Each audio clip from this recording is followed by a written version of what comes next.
নমস্কাৰ আপোনালোক সকলোকে মোৰ ইউটিউব চেনেল টিচাৰ্ছ কৰ্নাৰলৈ পুনৰ এবাৰ স্বাগতম জনাইছোঁ। আজি এটি খুবেই গুৰুত্বপূৰ্ণ ভিডিঅ'লৈ আপোনালোকৰ মাজলৈ আহিছোঁ। কাইণ্ডলি ভিডিঅ'টি শেষলৈকে চাব, চাই ভাল পালে লাইক এণ্ড শ্বেয়াৰ কৰিব আৰু চেনেলটি যদি এতিয়াও ছাবস্ক্ৰাইব কৰা নাই কাইণ্ডলি ছাবস্ক্ৰাইব কৰিব।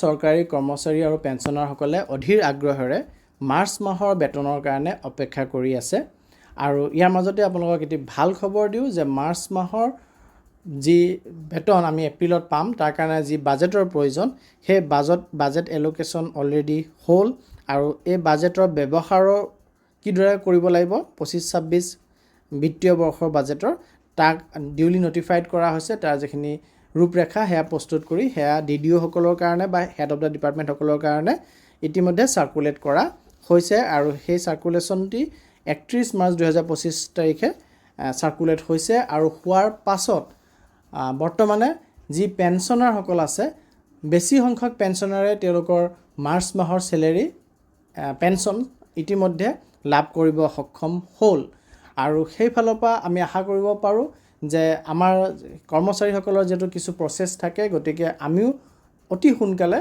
আমাৰ মাৰ্চ মাহৰ চেলেৰি আমি পাবলৈ গৈ আছোঁ, যিহেতু পেঞ্চনাৰসকলে ইতিমধ্যে তেওঁলোকৰ পেঞ্চন লাভ কৰিব সক্ষম হ'ল। 2025-26 বৰ্ষৰ বাজেট তেওঁলোকৰ বাবে এলটেড হৈ পেলাই তেওঁলোকে সেই বাজেট ইউটিলাইজেশ্যনো ষ্টাৰ্ট কৰিলে আৰু পেঞ্চনাৰসকলক পেঞ্চন দিলে। এতিয়া আমাৰ DDO সকললৈ যি বাজেট আহিছে সেই বাজেটখিনি এলটেড বাজেটখিনি ইউটিলাইজ কৰি পেলাই আমাৰ দৰমহাখিনি অতি সোনকালে তেওঁলোকে মুকলি কৰি দিবলৈ সক্ষম হ'ব বুলি আশা কৰা গৈছে।